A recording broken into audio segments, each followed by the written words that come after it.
ओम शांति।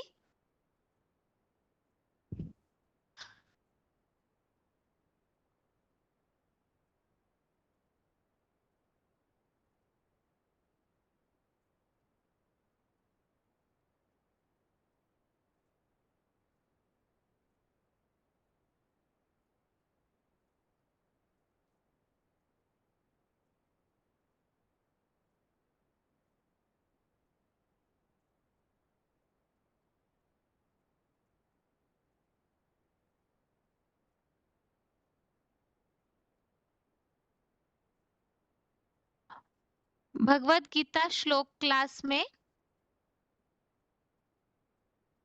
आज 8 प्रश्नों के उत्तर में से पहले प्रश्न का उत्तर हम समझ रहे हैं। भगवान सर्वव्यापी नहीं है तो एक व्यापी कहाँ है? और इस उत्तर में भगवान एक व्यापी कहाँ है, इसका उत्तर हम समझ रहे हैं, जिसमें कि पिछले हफ्तों से हमने इस बात को समझा था कि भगवान एक व्यापी कहाँ है। इसे जानने के लिए हमें पहले भगवान कौन है उन्हें जानना होगा। और भगवत गीता के श्लोकों के आधार से हमने इस बात को भी समझा है कि वास्तव में परमपिता शिव, जो कि निराकार ज्योति बिंदु है, गीता में उनके स्वरूप का उल्लेख अनो अनुरणीयम सन्मनु स्मरेत्य, अर्थात अनु से भी अनुरूप है, ऐसा उल्लेख आया हुआ है। परमपिता परम धाम के निवासी है और उनके इस नाम रूप और घर की मान्यता हर धर्म में है। वैसे तो सभी धर्म वाले परम पिता के इस रूप और नाम को धाम को जानते हैं, क्योंकि है तो वो सभी आत्माओं के पिता।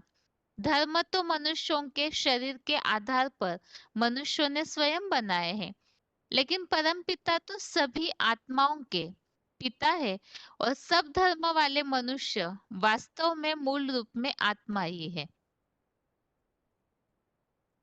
अभी इस बात को भी हमने समझा कि परम पिता शिव है तो परम धाम के निवासी, लेकिन कलयुग के अंत में जब ये सारा संसार धर्म भ्रष्ट हो जाता है, नीचे गिर जाता है, उस समय परम पिता को सृष्टि परिवर्तन के लिए इस सृष्टि पर आना होता है, जिसके लिए गीता का चौथे अध्याय का 7वां 8वां श्लोक भी हमने समझा है, जिसमें परम पिता के सृष्टि पर आने का कारण स्पष्ट दिया हुआ है। धर्म की संपूर्ण स्थापना, दुराचारियों का विनाश और अधर्म के नाश के लिए भगवान इस सृष्टि पर आते हैं। अब परम पिता के गुणों को भी हमने समझा कि वो अजन्मा है, अभोक्ता है, अकर्ता है और इस सृष्टि पर आते हैं तो भी उनके ऊपर कोई भी बात का लेपचेप नहीं लगता है। लेकिन परमपिता शिव जब अजन्मा है, गर्भ से जन्म नहीं लेते, उनका अपना शरीर ही नहीं है, क्योंकि अगर शरीर होगा तो स्वार्थ होगा ही। इसीलिए उनका अपना रथ नहीं तो स्वार्थ नहीं, लेकिन सृष्टि परिवर्तन करना है। ये सारी सृष्टि तो साकारी मनुष्यों की है, इसीलिए परम पिता को भी इस सृष्टि पर कोई साकार तन का आधार लेना होता है, तभी वह सृष्टि का परिवर्तन कर पाएंगे। जिसके लिए हमने काफी सारे श्लोक समझे थे कि परम पिता 9वें अध्याय के 11वें श्लोक के अनुसार मानुषिम तनुम आश्रितम, साधारण मनुष्य तन का आधार लेते हैं। अब इसका अर्थ भक्तों ने ये तो समझ लिया कि भगवान भी जन्म लेते होंगे, तो अनेकों अवतार दिखा दिए, जबकि भगवान गर्भ से जन्म लेते ही नहीं, क्योंकि अगर गर्भ से जन्म ले, सामान्य मनुष्यों की तरह वे भी जन्म मरण के चक्र में आए, तो इस काल चक्र से, दुख की दुनिया से छुड़ाने वाला कोई रहेगा ही नहीं। इसीलिए परम पिता जो जन्म लेते हैं इस सृष्टि पर कार्य करने के लिए, उसे भगवत गीता में दिव्य जन्म कहा है। जो चौथे अध्याय का 9वां श्लोक है, जन्म कर्म च में दिव्यम, तो उनका जन्म भी दिव्य है और उस आधार से वो जो कर्म करते हैं वो भी दिव्य है। दिव्य जन्म कैसे? तो उसके लिए ही भगवत गीता में 11वें अध्याय के 54वें अध्याय 11 के श्लोक नंबर 54 में उल्लेख आया है, प्रवेश तुम, मैं प्रवेश करने में समर्थ हूँ। अर्थात परमपिता साकार तन मनुष्य तनधारी में प्रवेश करते हैं और प्रवेश करके इस सृष्टि का परिवर्तन करने का कार्य करते हैं। अब प्रश्न आता है, परमपिता प्रवेश किसमें करते हैं? तो इसी के लिए ही भक्ति मार्गी अनुसार, शास्त्रों के अनुसार त्रिमूर्ति शिव कहा जाता है। अर्थात परमपिता शिव 3 मूर्तियों के द्वारा अपना कार्य करते हैं, जिसके लिए 13वें अध्याय का 16वां अध्याय 13 का श्लोक नंबर 16 हमने समझा था, जिसमें तीनों मूर्तियों के कार्य का उल्लेख स्पष्ट दिया हुआ है। अर्थात परमपिता शिव 3 मूर्तियों के द्वारा कार्य करते हैं, ब्रह्मा, विष्णु और महेश। क्योंकि इस सृष्टि में नई सृष्टि की स्थापना का कार्य जरूरी है, लेकिन उसके पहले आसुरी तत्वों का, आसुरी दुनिया का विनाश जरूरी है।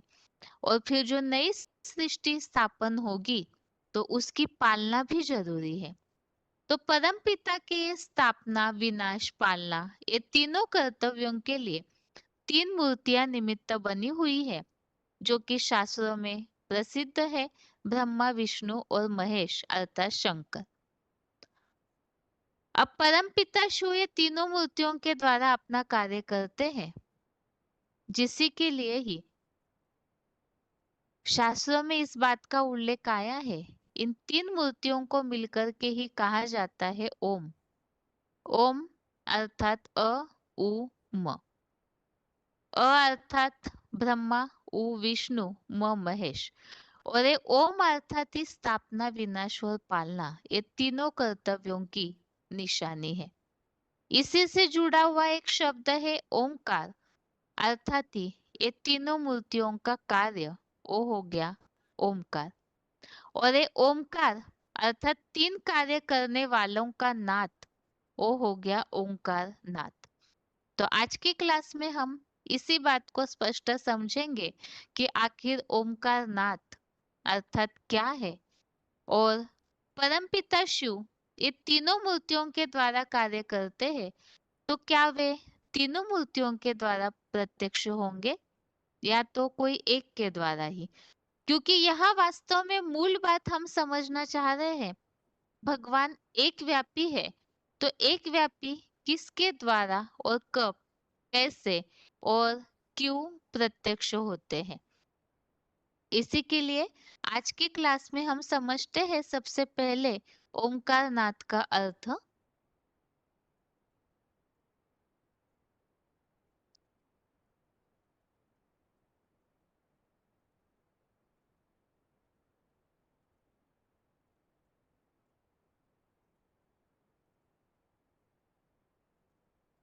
अब ओम का अर्थ तो हमने समझ लिया। ओमकार का अर्थ क्या है? ओमकार का मतलब है ओम का कार्य, अर्थात ब्रह्मा का स्थापना का कार्य, विष्णु का पालना का कार्य, महेश का विनाश का कार्य।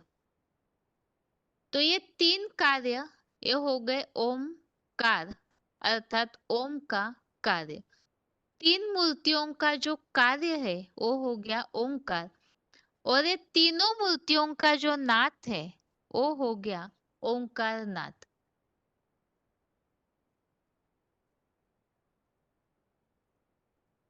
तो इसके लिए ही इन तीनों कार्यों का नाथ हो गया ओंकार नाथ।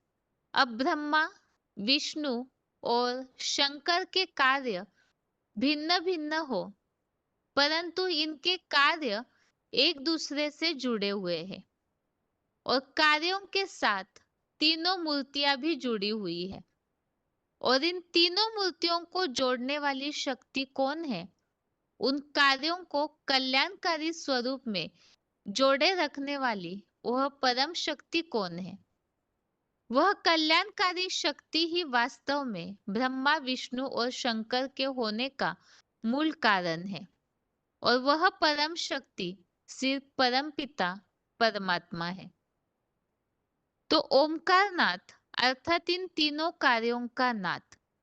ब्रह्मा, विष्णु, महेश इन तीनों के अपने अपने कार्य है सृष्टि के संचालन हेतु। लेकिन इन तीनों कार्यों को जोड़ने वाला, एक करके रखने वाला, वो है ओमकार नाथ और वो है परम पिता शिव।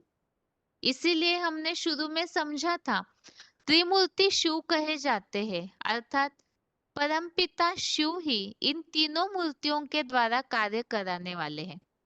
ये तीनों मूर्तियों के लिए हमने समझा था शास्त्रों में इन्हें देवता दिखाया है।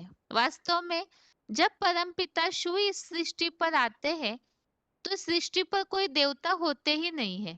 सृष्टि चक्र या काल चक्र के अनुसार कलयुग अंत में तो सभी मनुष्य हिंसक, असुर या तो साधारण मनुष्य बने हुए हैं। तो यहाँ कोई देवता तो है ही नहीं, क्योंकि भगवान देवताओं के द्वारा कार्य कैसे करेंगे। यहाँ साधारण मनुष्य बनते हैं तभी तो उनको परिवर्तन करने की बात आती है।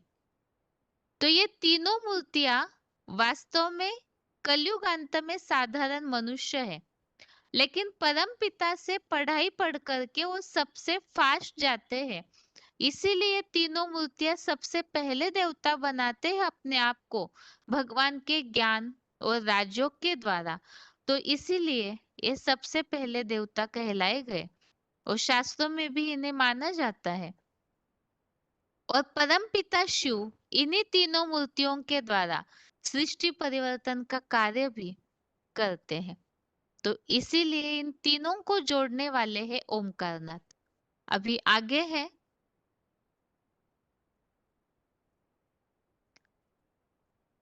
अब यहाँ पर ये तीनों मूर्तियां ब्रह्मा, विष्णु और महेश इन तीनों के द्वारा परमपिता कार्य करते हैं। लेकिन इसमें भक्ति मार्ग वालों को एक गलतफहमी हुई है। वो गलतफहमी ये है, शंकर को ही भक्ति मार्ग में शिव समझ लिया जाता है। वास्तव में शिव का मतलब शंकर नहीं है। शंकर तो देवता है और शिव ज्योति बिंदु परम पिता परमात्मा है। भक्ति मार्ग में ब्रह्मा, विष्णु और शंकर की जगह शिव ही कह देते हैं, क्योंकि भक्ति मार्गीय लोग इस बात को नहीं जानते कि शिव और शंकर अलग है। उन्होंने उन्हें एक समझा है।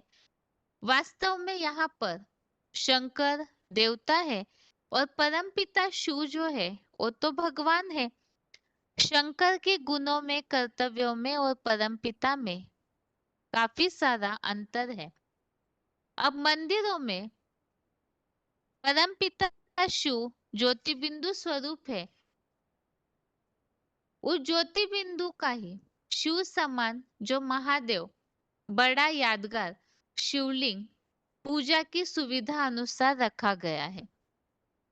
वास्तव में परमपिता शिव जो है वो भगवान है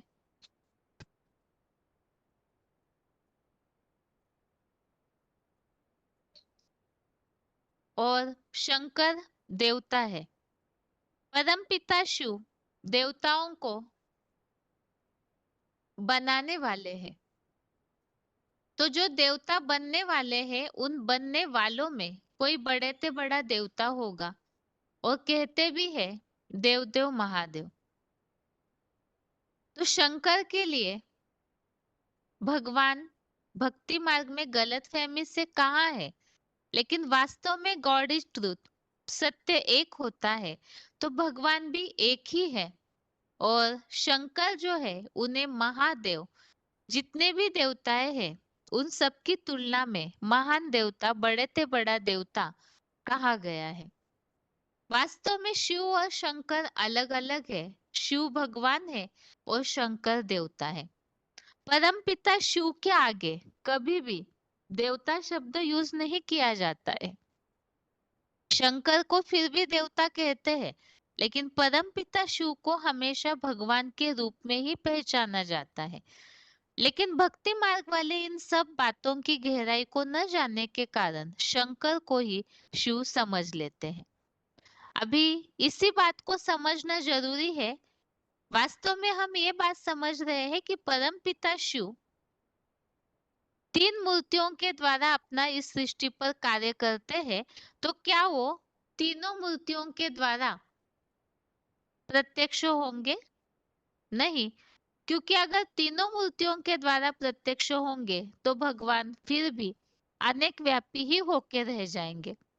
और हम इस बात को स्पष्ट समझ रहे, भगवान सर्वव्यापी या अनेक व्यापी भी नहीं है, एक व्यापी है। भगवान एक होते हैं तो एक के द्वारा ही प्रत्यक्ष होते हैं।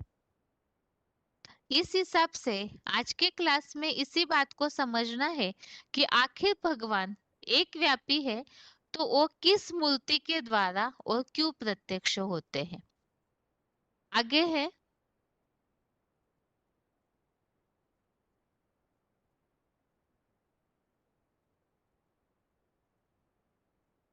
भगवान का एक व्यापी स्वरूप आखिर कौन सा है? ब्रह्मा विष्णु और महेश, इन तीनों में एक व्यापी स्वरूप कौन सा है? क्योंकि 33 करोड़ देवताएं हैं।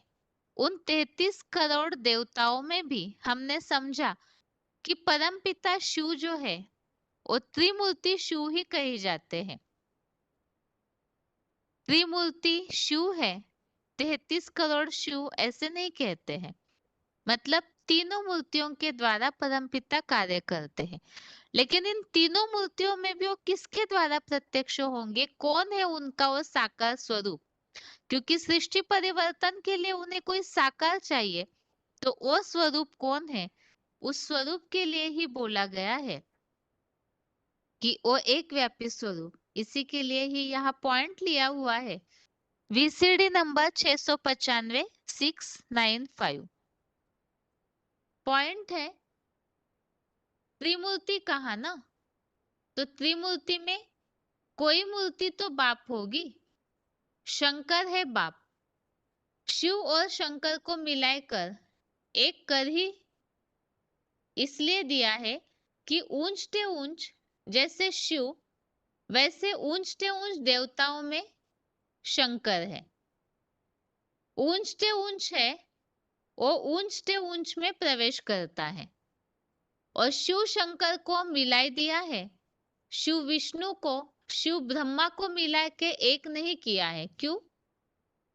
बाप आते हैं, जिस मुकर्रर रथ में प्रवेश करते हैं उसको पहले आप समान बनाते हैं।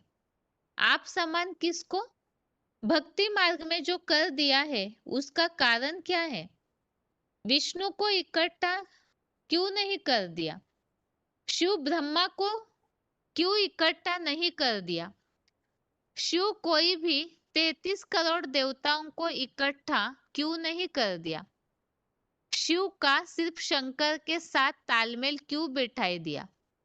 जैसे भक्ति मार्ग में अभी भी एंड सेंस कंपनी निकलती है तो पहले बाप का नाम लगाते हैं, फिर बच्चों का नाम लगाते हैं। तो यहाँ यही प्रश्न है कि त्रिमूर्ति शिव में भी एक शंकर के साथ ही शिव शंकर कहा जाता है, तो सिर्फ शंकर के साथ ही भगवान का अर्थात शिव का नाम क्यों जोड़ा हुआ है? तो इससे ये बात स्पष्ट है कि वास्तव में परम पिता शिव शंकर के द्वारा ही सबके सामने प्रत्यक्ष होते हैं। अगला पॉइंट है VCD number 113, VCD number 113। Point है शिव और शंकर को मिला के एक कर दिया है। शिव विष्णु को, शिव ब्रह्मा को मिला के एक क्यों नहीं कर दिया? इसका क्या कारण है? बाप समान बनता है तो ये तीनों में से बाप समान किसने अपने को बनाकर दिखाया? जरूर कोई एक मूर्ति होगी जिसने बनाकर दिखाया, तो उसको त्रिमूर्ति में सबसे ऊपर रख दिया। तो इस पॉइंट से ये बात स्पष्ट है कि शिव ब्रह्मा या शिव विष्णु नहीं कहा जाता है, शिव शंकर को ही मिला के एक किया हुआ है। जबकि त्रिमूर्ति शिव है, लेकिन परम पिता शिव का नाम केवल शंकर के साथ ही जोड़ा है।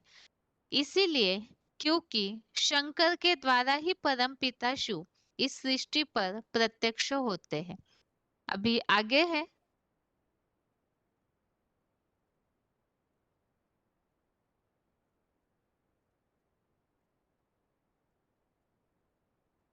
VCD number 82, VCD number 82। ये जो भगवान का एक व्यापी स्वरूप है वो शंकर ही है। इसका प्रमाण है, पूजा के लिए बड़ा लिंग बनाते हैं। लिंग जो बनाते हैं वो परम पिता शिव की यादगार ये बड़ा क्यों बनाते हैं? वो तो बिंदी है। इस बिंदी की महिमा कैसे होगी? बिंदु आत्मा है, जब तक बिंदु रूप धारण किए हुए है, शरीर धारण नहीं करती, कोई काम नहीं करती, कोई बात ही नहीं करती, तो उसका गायन नहीं हो सकता। सुप्रीम सोल जब शरीर धारण करता है, बड़ा रूप धारण करता है। तो परम पिता शिव वो तो निराकार है, वो सृष्टि परिवर्तन नहीं कर सकते हैं। तो देखा जाता है कि परम पिता शिव तो बिंदी है, लेकिन उनकी पूजा के लिए बड़ा रूप जो दिखाया जाता है वो लिंग का रूप दिखाया जाता है, साकार की यादगार। अब परम पिता शिव तो जन्म लेते नहीं, उनका अपना शरीर नहीं है, तो उनका ये स्थूल आकार कैसे बन गया? मूर्ति कैसे बन गई? जो विग्रह बनता है वो कैसे बना, जो पूजा के लिए बड़ा रूप दिखाया जाता है? तो जरूर परमपिता शिव जिस साकार का आधार लेते हैं, उसके द्वारा ही वो पूजा योग्य कहलाते हैं। इसी के लिए ही वो किसका आधार लेते हैं, उसी के लिए यहाँ बताया, ज्ञान सूर्य शिव शंकर के द्वारा संसार में प्रत्यक्ष होता है। परमपिता शिव शंकर पाठधारी के द्वारा ही संसार में प्रत्यक्ष होता है, तो वही उनका साकार आधार है, जिसको पूजा के लिए बड़ा लिंग के रूप में दिखाया जाता है। अगला पॉइंट है VCD नंबर 1148, VCD नंबर 1148। इसमें कारण बताया हुआ है, आखिर परमपिता शिव का नाम शंकर के साथ क्यों जोड़ा हुआ है। आत्मिक स्टेज की पराकाष्ठा की बात है, और इसी पराकाष्ठा में स्थिर होने वाले परमपिता परमात्मा शिव शंकर के द्वारा संसार में प्रत्यक्ष होता है। इसीलिए 33 करोड़ देवताओं में से कोई देवता नहीं है जिसका नाम शिव के साथ जोड़ा जाए। सिर्फ शंकर का नाम ही शिव के साथ जोड़ा जाता है। अर्थात शंकर सबसे ज्यादा अपनी आत्मिक स्थिति की पराकाष्ठा को धारण करते हैं, और इसीलिए ही परमपिता शिव का नाम शंकर के साथ जोड़ा जाता है। आगे है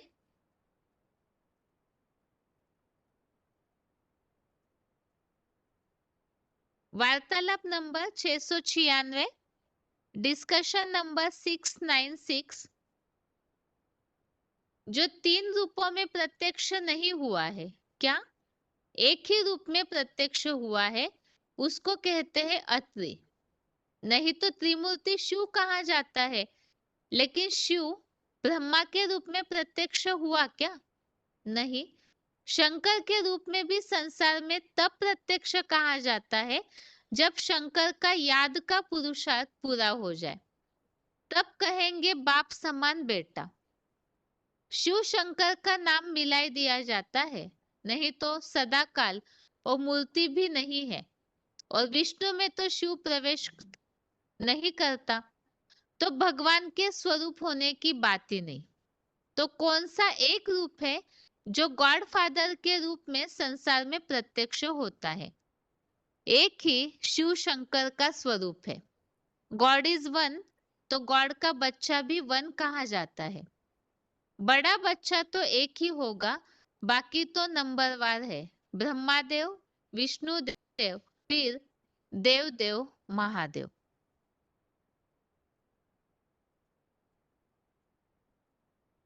तो इस पॉइंट में इसे स्पष्ट किया हुआ है कि परमपिता शिव शंकर के द्वारा ही प्रत्यक्ष होते हैं। उसका खास कारण क्या है? एक तो आत्मिक स्थिति की पराकाष्ठा, और दूसरा याद का पुरुषार्थ जब शंकर वाली आत्मा संपन्न कर लेती है, पूरा अपना याद का पुरुषार्थ पूरा करती है, तो ही तब ही परमपिता शिव के साथ उनका नाम जोड़ा जाता है।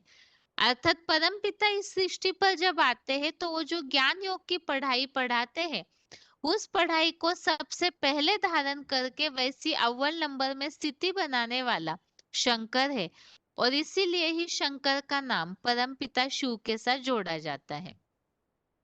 इसीलिए ही देवदेव महादेव जिसे कहा जाता है, ब्रह्मादेव, विष्णुदेव, और उन दोनों से भी देव देव महादेव, तो शंकर ही सबसे बड़ा देव है। क्योंकि जितने भी 33 करोड़ देवताएं हैं, उनमें त्रिदेव ऊंचे हैं, और उन तीन देवों में भी महादेव ही ऊंचे हैं, जो कि परमपिता शिव के साथ याद की संपन्नता के कारण उनका नाम जोड़ा जाता है।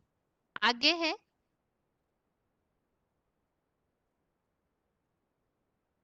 अब शिव और शंकर को एक कर दिया है। शंकर ने ऐसी स्थिति बनाई तो शिव शंकर को मिला करके एक किया है। इसी संबंधित क्लिप है VCD number 433, VCD number 433, 19 minute 19 minutes के बाद से लिया हुआ पॉइंट। ब्रह्मा विष्णु शंकर को तो देवता कहते हैं, शिव को भगवान कहेंगे, तो वो ऊंच ते ऊंच हुआ ना। कौन है? शिव। शिव किसे कहेंगे? है भगवान। शिव भगवान को कहेंगे? नहीं बाबा। हाँ, शिव का रूप क्या है? हैं? ज्योति बिंदु। तो ज्योति बिंदु को ऊंची ते ऊंच कहेंगे? नहीं बाबा। क्यों? ज्योति बिंदु ऊंची ते ऊंचे नहीं है। कंपेयर नहीं। हाँ, बिंदु का बिंदु से कंपैरिजन नहीं कर सकते। क्यों नहीं कर सकते? वो न्यारा है, सबसे न्यारा। अच्छा, वो हाँ, सभी आत्मा ज्योति बिंदु है। वो कोई रूप में बड़ी छोटी थोड़ी ही है। कंपैरिजन तब करेंगे जब साकार शरीर में प्रवेश करे। तो ब्रह्मा विष्णु शंकर को तो देवता कहते हैं, शिव को भगवान कहेंगे, वो है ऊंचे ते ऊंचे। तो शिव तो बिंदी का नाम है।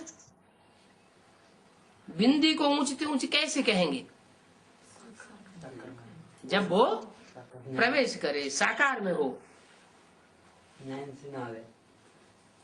तो ऊंचे ते ऊंचे फिर कैसे हुआ? कौन हुआ? ब्रह्मा विष्णु शंकर को तो ऊंचे ते ऊंचे नहीं कहेंगे, वो तो देवताएं हैं। ब्रह्मा विष्णु शंकर भगवान तो नहीं है। जब भगवान नहीं है तो ऊंचते ऊंचते हो भगवान है, फिर कैसे कहा जाए कि ऊंचते ऊंच कौन? ब्रह्मा या विष्णु या शंकर?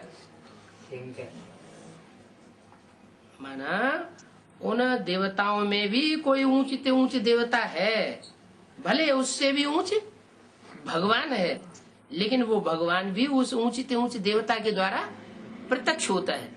और जिसके द्वारा प्रत्यक्ष होता है संसार में, उसके साथ उसका नाम भक्तों ने जोड़ दिया है। क्या कहते हैं? शिव शंकर, शिव विष्णु, शिव ब्रह्मा, या शिव जगदम्बा, या शिव पार्वती नहीं कहते हैं। क्या कहते हैं? Shiv Shankar.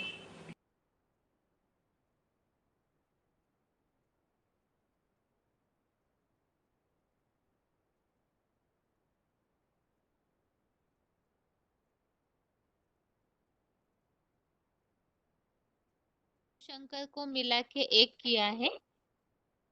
VCD number 582, VCD number 582, 1 घंटा 6 मिनट 1 hour 6 minutes के बाद से लिया हुआ पॉइंट। इसलिए एक ही देवता महादेव है 33 करोड़ देवताओं में, जिसका नाम शिव के साथ मिलाया हुआ है। जब शिव का नाम लेंगे तो साथ में किसका नाम लेंगे? शंकर का नाम लेंगे। शिव का नाम विष्णु के साथ नहीं मिलावेंगे, शिव का नाम ब्रह्मा के साथ नहीं मिलावेंगे, शिव का नाम जगदम्बा के साथ नहीं मिलावेंगे, शिव का नाम कोई देवता के साथ नहीं मिलावेंगे। बाप समान बनने वाला इस मनुष्य सृष्टि पर एक ही आत्मा रूपी बच्चा है। कौन? शंकर। इसलिए शिव का नाम शंकर के साथ जोड़ा जाता है। परंतु गलती से मनुष्य गुरुओं ने ऐसा भ्रम फैला दिया कि शिव शंकर एक ही। अरे अगर शंकर एक ही है, शिव एक ही है, तो शंकर किसकी याद में बैठा हुआ है? किसकी तपस्या कर रहा है? कोई की तो याद कर रहा है, चढ़े हुए बैठे। किसकी याद में बैठे? वही है ना, वो शिव की याद में बैठे। इसलिए यादगार मंदिर भी बनाए हुए हैं।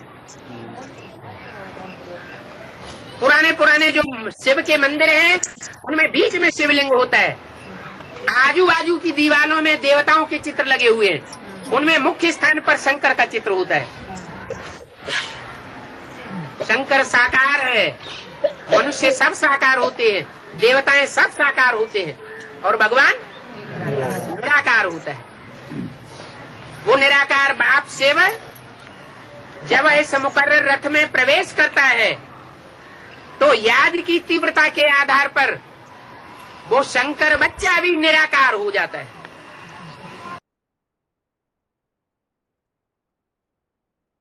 तो इस तरह से दोनों पॉइंट्स में हमने समझा कि वास्तव में शंकर को एक क्यों किया हुआ है, तो वो सबसे ज्यादा याद की तीव्रता में आगे जाते हैं। वैसे तो शिव और शंकर अलग है, इसकी निशानी मंदिरों में भी दिखने में आती है।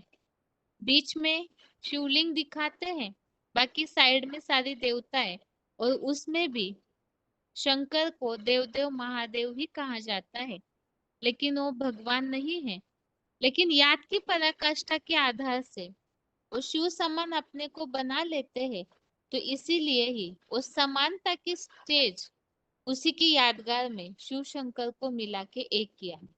वास्तव में शिव और शंकर अलग अलग है, और इसके काफी सारे प्रमाण मौजूद है, जिससे बस स्पष्ट हम समझ सकते हैं कि शिव की आत्मा अलग, पर्सनालिटी अलग, और शंकर का व्यक्तित्व पर्सनालिटी वास्तव में अलग। अभी आगे इसी बात को हम समझते हैं कि किस तरह से शिव और शंकर अलग है।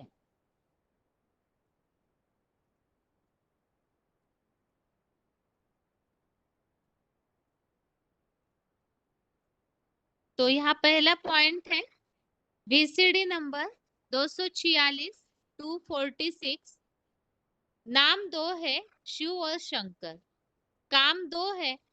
शिव अर्थात कल्याणकारी, बोलेगा वो भी कल्याणकारी, देखेगा वो भी कल्याणकारी, कर्मेंद्रियों से कर्म करेगा वो भी कल्याणकारी, इसीलिए उसका नाम है शिव। और शंकर सारे संसार का संहार कराए देता है, उसका नाम है शंकर। तो नाम के अर्थ भी अलग अलग है। तो इसमें ही वास्तव में शिव और शंकर अलग है, इस भेद को जानना बहुत जरूरी है, क्योंकि शंकर कोई भगवान नहीं है और हमें तो भगवान से प्राप्ति करनी है।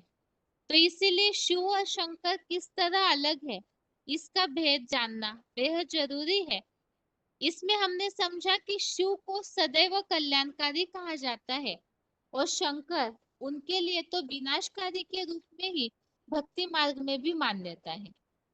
इसी तरह से अगला और एक प्रमाण है किस तरह से शिव और शंकर अलग है। शिवलिंग कहा जाता है, शंकर लिंग नहीं कहा जाता। शिवरात्रि कही जाती है, शंकर रात्रि नहीं कही जाती। अगला प्रूफ है, शिवालय नाम क्यों रखा, फिर शंकरालय नाम रखना चाहिए, शंकरालय नाम क्यों नहीं रखा। अगर दोनों एक ही है तो चाहे शिवालय कहे चाहे शंकरालय कहे एक ही होना चाहिए। शिवरात्रि कहे चाहे शंकरात्रि कहे दोनों एक ही मानना चाहिए। लेकिन कभी भी शंकर रात्रि या शंकरालय नहीं कहते, शिव की ही रात्रि कहते हैं। तो इसका कारण क्या है। इससे ये बात स्पष्ट है कि वास्तव में शिव शंकर अलग है। इसी तरह और एक अंतर है, वीसीडी नंबर 1923, वीसीडी नंबर 1923, ऊंचा ते ऊंचा बाप है, उसको कहा जाता है शिवाय नमः। नहीं कहते, ऐसे तो नहीं कहते शंकराय नमः, शिवाय नमः कहते हैं। अर्थात अगर दोनों एक होते तो शिव कहे चाहे शंकर कहे किसी को भी नमन करे एक ही होना चाहिए। लेकिन शिवाय नमः अलग कहते हैं, तो इसका कारण भी ये स्पष्ट है कि शिव और शंकर वास्तव में दोनों में अंतर है। आगे है,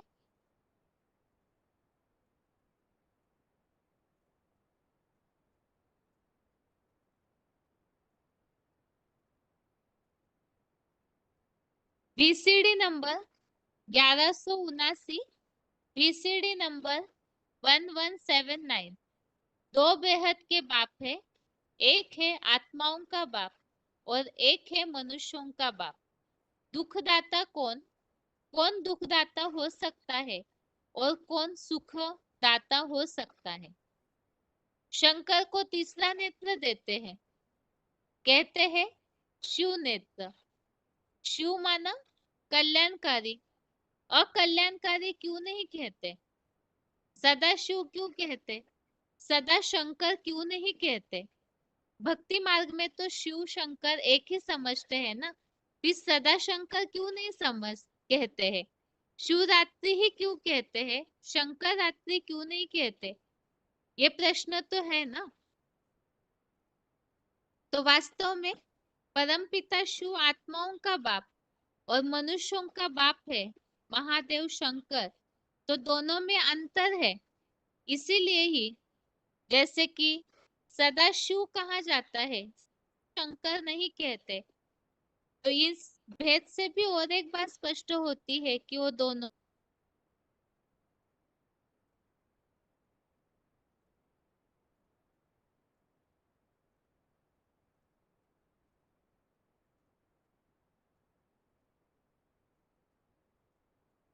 थोड़े ही डालेंगे। शिव भोला कभी सुना, क्या सुना, शंकर भोला नहीं सुना।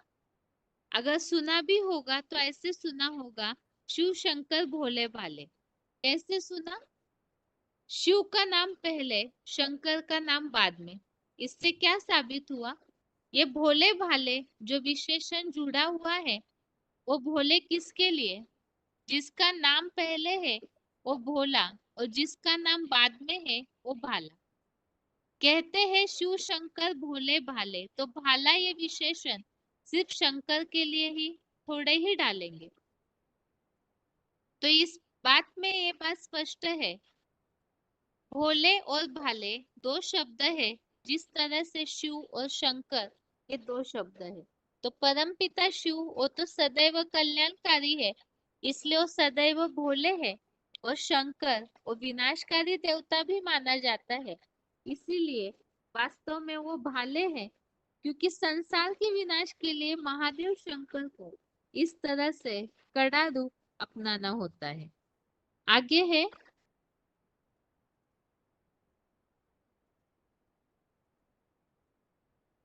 यहाँ और प्रूफ है शिव शंकर में क्या अंतर है।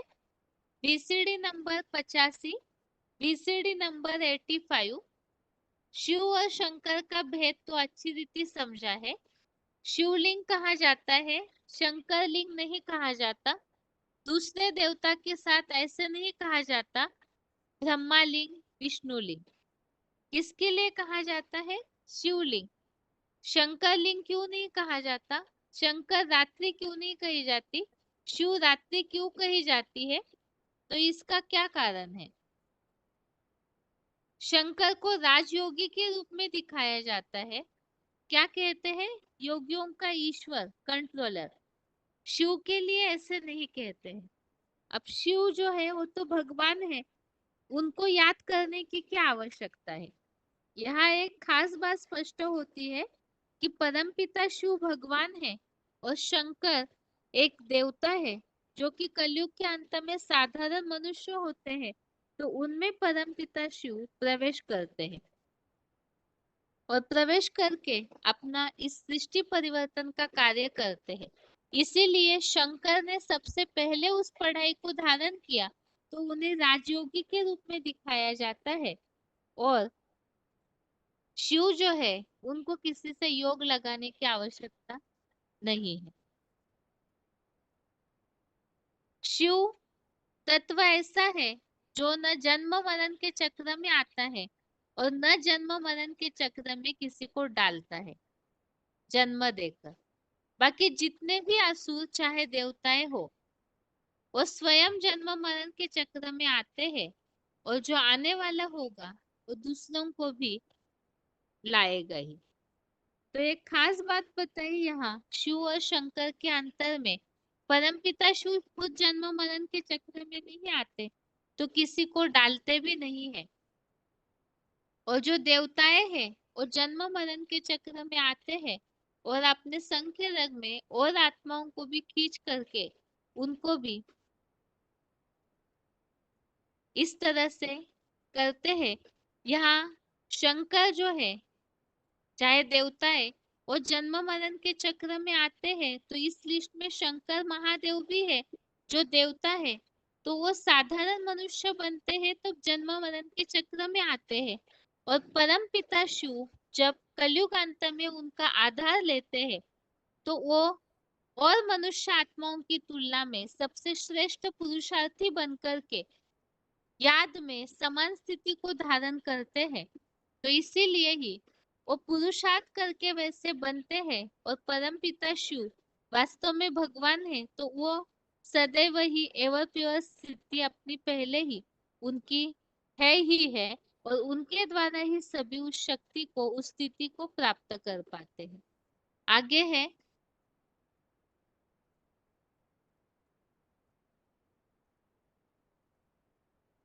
अगला अंतर है शिव और शंकर में क्या अंतर है? शिव तो ऊंच से ऊंच मूल मतन में रहने वाला है, जो सबसे ऊंचा होगा, सबसे ऊंचा काम करेगा, ऊंचा ते ऊंचा करता है। उसके मुकाबले शंकर है सूक्ष्म वतनवासी। परमपिता शिव जो है वो सदैव ही मूल वतन परम धाम के निवासी है और शंकर जो है वो सूक्ष्म वतनवासी होता है। एबीवीसीडी नंबर 85 का 85 का ही पॉइंट है। पाप ऊंचते ऊंच निराकार, शंकर है आकारी और शिव है भोलानाथ। यहाँ और एक अंतर, परम पिता शिव सदैव निराकारी और शंकर आकारी अर्थात सूक्ष्म वतनवासी देवता दिखाया जाता है।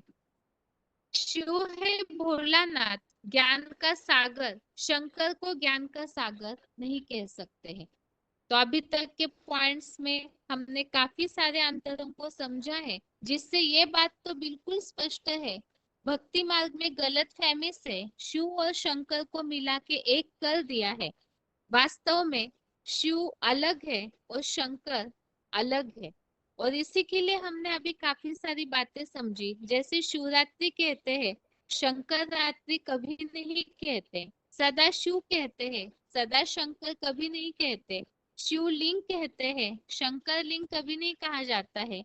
शिवालय कहा जाता है, शंकरालय कभी नहीं कहा जाता है। इसी तरह से इनमें जो अंतर है वो यहाँ और स्पष्ट किया है कि परम पिता शिव सदैव निराकारी है और शंकर जो है वो आकारी देवता है। परम पिता शिव ज्ञान का सागर है और शंकर को ज्ञान का सागर नहीं कह सकते हैं। इसी तरह से अगला पॉइंट है VCD नंबर 1301, VCD नंबर 1301।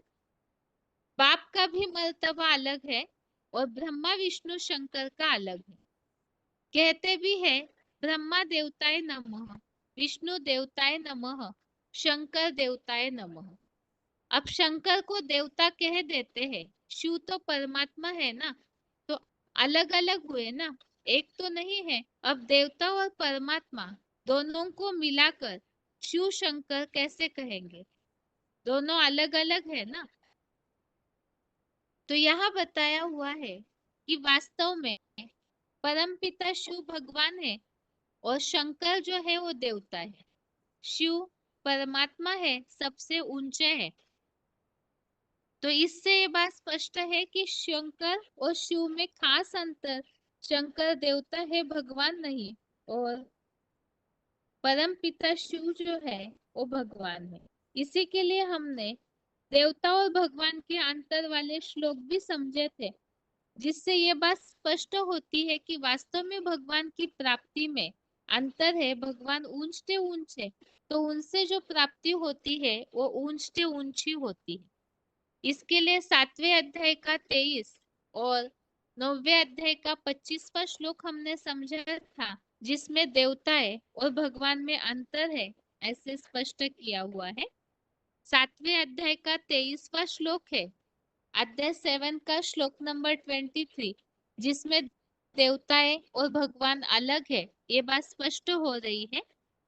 अंतवंत अंतवत्तु फलम तेषां तद्भवत्यल्पमेधसाम् देवान देव यजो यान्ति मद्भक्ता यान्ति माम। और 9वें अध्याय के 25वें श्लोक में भी इसी तरह का उल्लेख है। यान्ति देवव्रता देवान पितॄन् यान्ति पितृव्रतः भूतानि यान्ति भूतेजा यान्ति मद्याजिनोऽपि माम्। तो इस श्लोक में ये बात स्पष्ट की हुई है कि देवताओं के भक्त देवताओं को और मेरे भक्त जो है वो मुझे ही पाते हैं।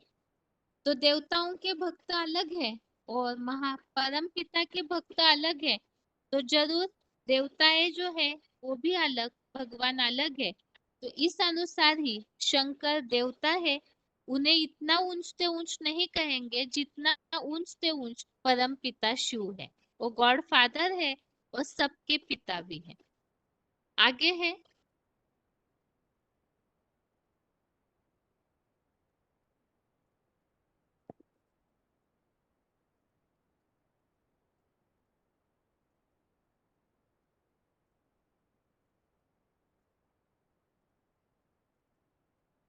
अब शिव और शंकर में क्या अंतर है।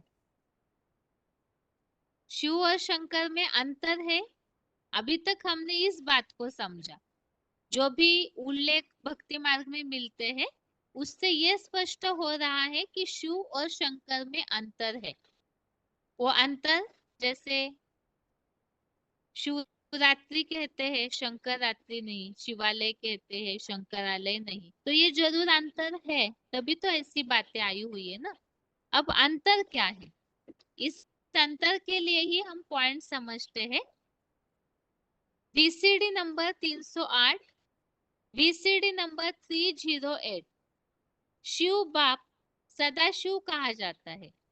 शंकर के लिए ऐसे नहीं कहेंगे सदा शंकर। तो शिव और शंकर में अंतर हुआ ना। शिव त्रिनेत्री के रूप में दिखाया जाता है, तीसरा नेत्र।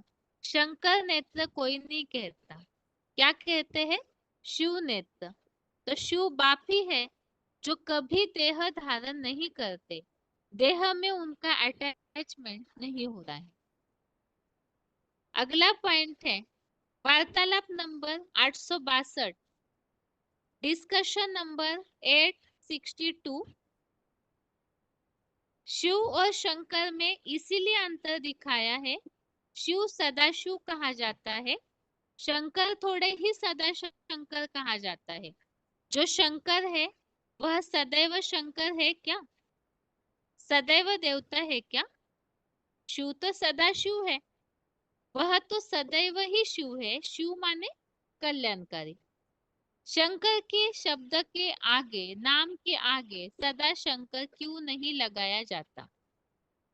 क्योंकि वह सदैव देवता नहीं है। वह कभी देवता है, कभी कभी हिंसा करने वाला असुर भी बनता है। असुर के साथ क्या बनना पड़े? असुरों के साथ असुर बनना पड़े। तो क्या अंतर है? इसे इन पॉइंट्स में स्पष्ट किया हुआ है कि परमपिता शिव को सदैव त्रिनेत्री के रूप में दिखाते हैं, तीसरा नेत्र। लेकिन शंकर नेत्र कोई अलग से होता नहीं है। परमपिता शिव कभी भी देह धारण नहीं करते और शंकर की मूर्ति दिखाई जाती है, एक शरीरधारी देवता दिखाया जाता है। तो अंतर ये स्पष्ट हो गया। इसके अलावा परमपिता शिव जो है वो सदैव कल्याणकारी है और सदैव सदा शिव कहे जाते हैं। और शंकर जो है वो आकारी देवता है, सदैव उन्हें सदा शंकर नहीं कहते। इसीलिए क्योंकि वो है तो मनुष्य, पुरुषार्थ से देवता बनता है। तो इसीलिए ही जो भी दुनिया के तामसी तत्व है उनको सुधारने के लिए शंकर को आसुरी रूप भी, अर्थात असुरों के संहार के लिए स्त्रीक रूप भी धारण करना पड़ता है। तो यही खास अंतर है परमपिता शिव और शंकर में। अगला पॉइंट है 1508 बीसीडी नंबर 1508। शिव अलग है, शंकर अलग है। शिव है निराकार, सदैव ही निराकारी, निर्विकारी, निरहंकारी। और शंकर आकारी भी है, साकारी भी है, तब तो उसकी मूर्तियां बनती है। तो इसमें और पॉइंट स्पष्ट हो रहे हैं कि वास्तव में शिव और शंकर में अंतर है। तो वो क्या अंतर है? आगे है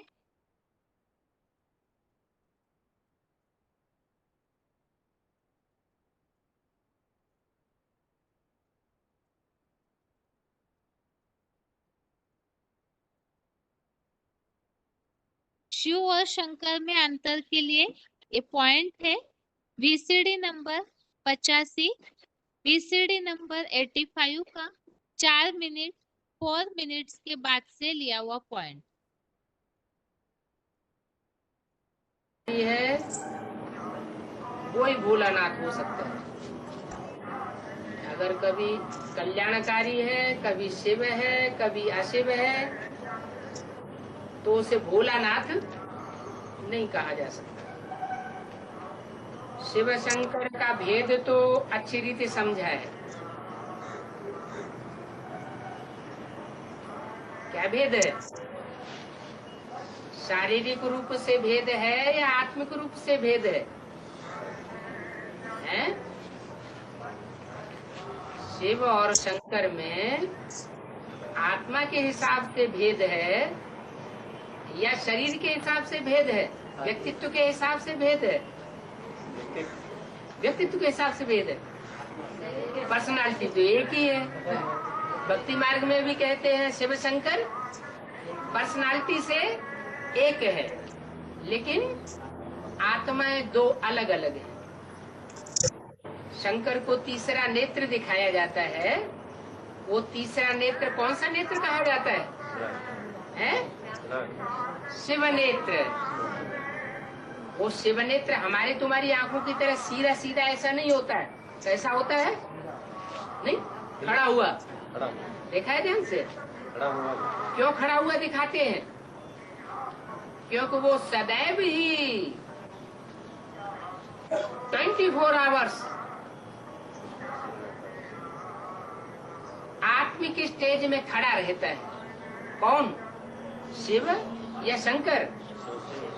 शिव नेत्र।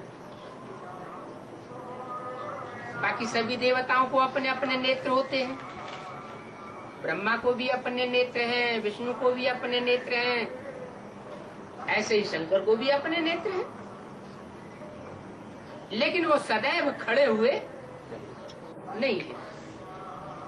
माने आत्मिक स्थिति में लगातार कोई खड़ा रह सके, वो सदा काल कोई नहीं होता। एक शिव नेत्र ही है। तो ये पहला भेद ये हुआ कि शिव आत्मिक स्टेज में रहने वाला है सदा काल, इसलिए सदा शिव कहा जाता है। और जो भी देवताएं हैं वो सदा शिव नहीं हो सकते, कुछ न कुछ भेद होगा। लेकिन एक देवता ऐसा है जो पूरा तादाद में शिव के साथ स्थापन कर लेता है, ऐसा पुरुषार्थ करता है। पुरुषार्थ कौन सा है? देवताएं कौन सा पुरुषार्थ करते होंगे? अच्छा, असुर कौन सा पुरुषार्थ करते होंगे? चाहे देवता हो चाहे असुर हो, सबने एक परमात्मा को याद करने का ही पुरुषार्थ किया है। आत्मिक स्थिति में रहते हुए उस परमात्मा को सभी ने याद किया है। ये तपस्या तो सभी ने की है। तो ये जो तपस्या है, उस तपस्या में एक मूर्ति 33 करोड़ देवताओं के बीच में सबसे तीखी जाती है। कौन सी मूर्ति? शंकर की मूर्ति। इसलिए शिव और ब्रह्मा को मिला के एक नहीं कर दिया, शिव और विष्णु को मिला के एक नहीं कर दिया। किसको मिला के एक कर दिया? शिव और शंकर को मिला के एक कर दिया। तो जरूर शंकर जो ध्यान मग्न बैठा हुआ दिखाया जाता है चित्रों में, वो चरित्र इस बात को साबित करता है, उस चित्र को साबित करता है कि तादात्म्य स्थापन किया है। शंकर ने शिव के साथ समानता धारण की, इसलिए शिव और शंकर को मिला दिया गया। दुनिया प्रैक्टिकल स्वरूप को मानती है, सिर्फ कहने से सुनने से मानने वाली नहीं है। तो बताया शिव और शंकर का भेद तो अच्छी रीति समझा है। शिवलिंग कहा जाता है, शंकर लिंग नहीं कहा जाता। दूसरे देवता के साथ ऐसे नहीं कहा जाता। ब्रह्मा लिंग, विष्णु लिंग, इसके लिए कहा जाता है शिवलिंग। शंकर लिंग क्यों नहीं कहा जाता? शंकर रात्रि क्यों नहीं कही जाती? शिवरात्रि क्यों कही?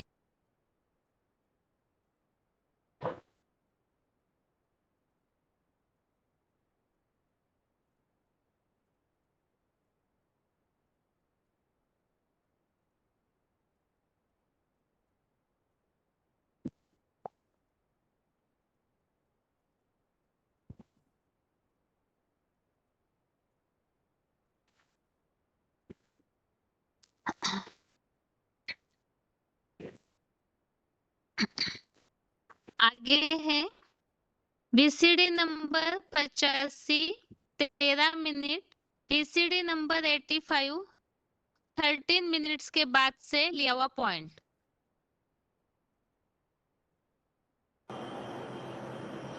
तो बताया कि बच्चों ने शिव शंकर का भेद तो अच्छी रीति समझा है। क्या भेद है? शंकर को राजयोगी के रूप में दिखाया जाता है।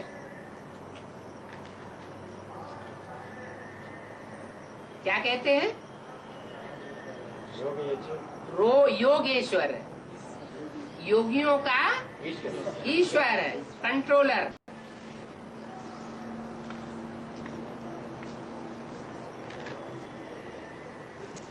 शिव के लिए ये नहीं कहते हैं। शिव उसमें जरूर प्रवेश करता है। शिव ऐसा तत्व है, चैतन्य तत्व,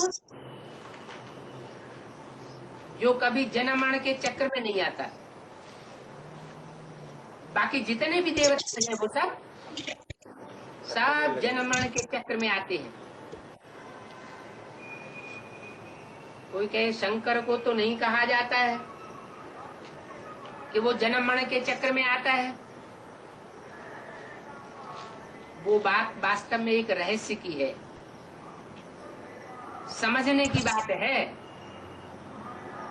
बाकी इस सृष्टि पर जो आया है साकार रूप में, 5 तत्वों का चोला धारण करके, वो 5 तत्व तो एक बार सभी को छोड़ने पड़ते हैं। एक शिव तत्व ऐसा है जो न जन्म मरण के चक्र में आता है और न जन्म मरण के चक्र में किसी को डालता है जन्म देकर। बाकी जितने भी हैं असुर चाहे देवताएं, वो स्वयं जन्म मरण के चक्र में आते हैं और जो आने वाला होगा वो दूसरों को भी लाए। आगे है। तो अभी हम इसी बात को समझ रहे हैं कि वास्तव में परमपिता शिव वो इस संसार में अगर कार्य करते हैं और एक व्यापी स्वरूप के द्वारा प्रत्यक्ष होते हैं तो वह स्वरूप वास्तव में शंकर है। 3 मूर्तियों के द्वारा परमपिता शिव कार्य तो करते हैं, लेकिन प्रत्यक्ष केवल एक स्वरूप के द्वारा होते हैं और वो स्वरूप है शंकर महादेव का। लेकिन प्रश्न ये उठता है कि शिव शंकर के द्वारा ही क्यों प्रत्यक्ष होते हैं, और शिव शंकर के द्वारा प्रत्यक्ष होते हैं, इसीलिए ही भक्ति मार्ग में शिव को शंकर के साथ मिला करके एक किया है। अब शिव और शंकर वास्तव में एक व्यक्तित्व का, एक पर्सनालिटी का, एक ही आत्मा का नाम नहीं है। शिव अलग है और शंकर अलग है। तो पहले हमने इस बात को समझा कि शिव और शंकर में अंतर है। इसका प्रूफ हमने समझा काफी सारा, जैसे शिवरात्रि कहते शंकर रात्रि नहीं, शिवलिंग कहते हैं शंकर लिंग नहीं, शिवालय कहते हैं शंकरालय नहीं कहते हैं। तो इन सारे बातों से ये तो स्पष्ट है शिव और शंकर में अंतर है। लेकिन शिव शंकर को मिला के एक क्यों किया है? क्योंकि परमपिता शिव जब इस सृष्टि पर आते हैं ज्ञान सूर्य, तो शंकर के द्वारा ही प्रत्यक्ष होते हैं। और क्यों प्रत्यक्ष होते हैं? तो शंकर ही शिव समान अपनी स्थिति को बनाते हैं। परमपिता शिव जो पढ़ाई पढ़ाते हैं ज्ञान और राजयोग की, तो उस पढ़ाई को अपने अंदर पहले पहले धारण करने वाला शंकर ही है। वास्तव में शंकर देवता है, लेकिन परमपिता शिव की तरह पुरुषार्थ करके वो शिव समान स्थिति को धारण करते हैं।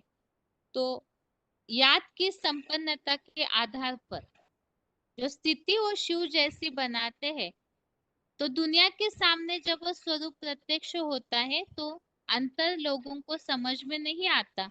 इसीलिए भक्तों ने शिव शंकर को मिला के एक कर दिया। वास्तव में शिव और शंकर अलग है और उनमें क्या अंतर है, इसे हमने समझा कि शिव जो है वो सदैव निराकारी है और शंकर आकारी देवता है। परमपिता शिव जो है वो जन्म मरण के चक्र से न्यारे है और शंकर वो जन्म मरण के चक्र में आते हैं, क्योंकि एक शिव के अलावा बाकी सभी देवताएं, मनुष्य, राक्षस जो भी है वो सब जन्म मरण के चक्र में आने वाले हैं। तो ये खास अंतर है दोनों में। इसी तरह से और अंतर की बातें यहाँ और पॉइंट्स में ली हुई है। VCD number 238, VCD number 238। Shiv Shankar ये 2 नाम हो गए। भक्ति मार्ग में समझते हैं जो शंकर है वही शिव है, लेकिन नाम तो 2 है। अगर एक ही है तो 2 नाम क्यों है? 2 नाम है तो उनके 2 काम है, 2 रूप है। शिव निराकार बिंदु का नाम है ज्योति बिंदु, जो सदैव ज्योति बिंदु स्वरूप में रहता है, और शंकर आकारी स्टेज में रहने वाले को देवता कहा गया है, जो देवताओं में सुप्रीमेसी का पार्ट बजाता है। परमपिता शिव निराकार है, ज्योति बिंदु है सदैव, और शंकर आकारी देवता है। परमपिता शिव जो है वो भगवान है, और शंकर जो है और जितने भी देवताएं हैं उन सब में सुप्रीमेसी अर्थात ऊंचा, सबसे ऊंचा पार्ट बजाते हैं, इसीलिए ही देव देव महादेव कहा गया है। इसी तरह से अगले पॉइंट में और एक अंतर को स्पष्ट किया है। VCD number 1842, VCD number 1842 Shiv का अलग चित्र है। क्या चित्र है? क्या अलग चित्र है? और शंकर का अलग चित्र है। शिव का चित्र क्या है? बिंदी कोई चित्र होता है, जो शिवलिंग है वो चित्र है शिव का, निराकार की यादगार। भले साकार में वो निराकारी जब स्टेज पकड़ी है, या यो कहे साकार का पुरुषार्थ जब संपन्न होता है, तब वो शिव उसमें 100% प्रवेश करके ऐसा ऊंचते ऊंच काम करता है, जैसा कार्य दुनिया में आज तक कोई भी नहीं कर सका। तो शिव का अलग चित्र निराकार, शिवलिंग हाथ पाव नाक आंख कान है ही नहीं, और शंकर का अलग चित्र जिसको हाथ पाव नाक आंख कान दिखाए जाते हैं। तो एक और खास अंतर यह हुआ, परमपिता शिव ज्योति बिंदु की यादगार में शिवलिंग बनता है, और शंकर जो साकारी देवता है या आकारी है, तो उनकी यादगार में मूर्ति बनाई जाती है, जिसमें हाथ पाव नाक आंख सारी इंद्रियां दिखाई जाती है। अतः शंकर देवता है, उसके पास अपना शरीर है, परमपिता शिव के पास शरीर नहीं, तो इसीलिए शिवलिंग में हाथ पाव नाक आंख दिखाए नहीं जाते हैं।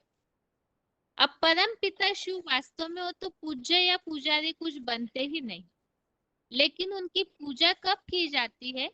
जब वो शंकर के द्वारा कार्य करते हैं, तो ये शंकर भी शिव समान ऐसी स्टेज बना लेते हैं, तो उसकी यादगार में ही शिवलिंग में इस तरह से दिखाया जाता है।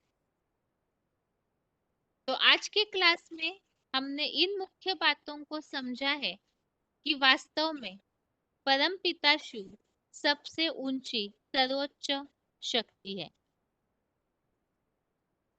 जिसमें बताया हुआ है भगवत गीता में, मत्तः परतरम नान्यत् किंचिदस्ति धनंजय, अर्थात मेरे से श्रेष्ठतर इस दुनिया में और कोई भी नहीं है। तो परम पिता शिव सर्वोच्च परम शक्ति है, और उनके द्वारा तीन मूर्तियों के कार्य परम पिता शिव तीन मूर्तियों के द्वारा कार्य कराते हैं, ब्रह्मा विष्णु और महेश, जिनकी यादगार में भक्ति मार्ग में ओम की निशानी बहुत माननीय है। ओम अर्थात ही अ उ म, अर्थात ओम, ब्रह्मा विष्णु महेश, इन तीनों की यादगार, और ओम से ही जुड़ा हुआ एक शब्द है ओमकार, अर्थात परमपिता शिव इन तीनों के द्वारा जो कार्य कराते हैं, तो ओमकार अर्थात ओम का कार्य अर्थात तीन मूर्तियों का कार्य, ब्रह्मा का स्थापना का कार्य, विष्णु का पालना का, और शंकर का विनाश का कार्य। तो ये तीनों के द्वारा सृष्टि परिवर्तन और सृष्टि का संचालन स्वयं परमपिता शिव करते हैं। तो इसी के लिए तीनों मूर्तियों का नाथ अर्थात ही ओमकार नाथ परमपिता शिव ही कहे जाते हैं, और इसी की यादगार में ही त्रिमूर्ति शिव कहा गया है, अर्थात तीनों मूर्तियों के द्वारा परमपिता शिव कार्य करते हैं, तो त्रिमूर्ति शिव। अब प्रश्न आता है, यहाँ ये टॉपिक हमने क्यों समझा? क्योंकि परमपिता शिव भगवान जो है वो सर्वव्यापी नहीं, एक व्यापी है।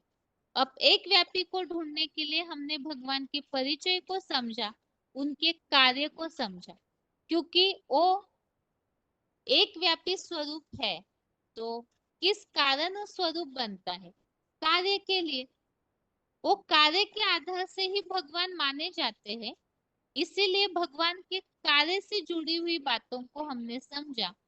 3 कार्य करते हैं और वो तीनों कार्य 3 मूर्तियों के द्वारा करते हैं। अब प्रश्न आता है, क्या भगवान तीनों के द्वारा प्रत्यक्ष होंगे? नहीं, वो प्रत्यक्ष तो एक द्वारा होंगे, क्योंकि अगर तीनों मूर्तियों के द्वारा वो संसार के सामने प्रत्यक्ष होंगे तो भी भगवान अनेक व्यापी हो जाएंगे। इसीलिए भगवान वास्तव में एक व्यापी है। गॉड इज ट्रूथ है, गॉड इज वन कहे जाते हैं, तो एक ही है और एक के द्वारा ही साकार रूप में प्रत्यक्ष होंगे। और रूप कौन सा है? तो वो हमने समझा कि जितने भी ब्रह्मा, विष्णु और महेश, इनमें देव ब्रह्मा, देव विष्णु और देवों के भी देव महादेव बड़े माने जाते हैं। और परम पिता शिव भी महादेव शंकर के द्वारा ही संसार के सामने प्रत्यक्ष होते हैं। शिव वास्तव में निराकार ज्योति बिंदु है। अब निराकार सृष्टि का कार्य कैसे करे? तो साकार का आधार लेते हैं, जिसकी यादगार में परम पिता शिव का पूजा के लिए जब चित्र आकार बनाया जाता है तो शिवलिंग बनाते हैं। जो शिवलिंग वास्तव में शंकर जो शिव समान बनते हैं, तब वो ऐसी स्थिति को बना लेते हैं, उसकी यादगार है। नहीं तो परम पिता शिव बिंदी बिंदी की पूजा की तो कोई बात ही नहीं होती है। पूजा तब होती है जब वो साकार के द्वारा कार्य करते हैं। और वो साकार कौन है? वो है शंकर, क्योंकि ज्ञान सूर्य परम पिता शिव शंकर के द्वारा ही अपना कार्य करते हैं। क्यों? शंकर के द्वारा ही क्यों करते हैं? इसीलिए क्योंकि शंकर की जो यादगार मूर्तियां दिखाई जाती है वो सदैव ध्यान मग्न अवस्था वाली दिखाई जाती है, याद की स्टेज वाली। अर्थात शंकर महादेव परम पिता की पढ़ाई को सबसे अव्वल नंबर में धारण करते हैं, तो इसीलिए वो याद में अपनी स्थिति को शिव के समान निराकारी, निर्विकारी, निरहंकारी बना लेते हैं। इसीलिए ही परम पिता शिव शंकर के द्वारा वो अपनी उनकी पढ़ाई को पहले धारण करते हैं, तो शंकर के द्वारा ही संसार के सामने प्रत्यक्ष होते हैं। और इसी की यादगार में शिव और शंकर को मिला के भक्ति मार्ग में एक किया है। वास्तव में शिव और शंकर अलग है। भक्त लोग इस तथ्य को नहीं समझ पाते हैं, इसलिए उन्हें क्लियर करने के लिए हमने एक और टॉपिक इसमें समझा, शिव और शंकर अलग है।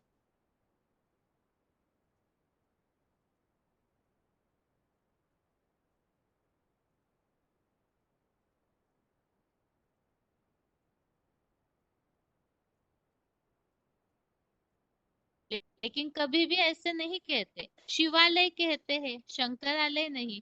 शिवलिंग कहते हैं, शंकरलिंग नहीं कहते हैं। इसी तरह से ही ओम नमः शिवाय, शिवाय नमः कहते हैं, शंकराय नमः नहीं कहते हैं। ब्रह्मा देवताय नमः, विष्णु देवताय नमः, शंकर देवताय नमः कहते हैं।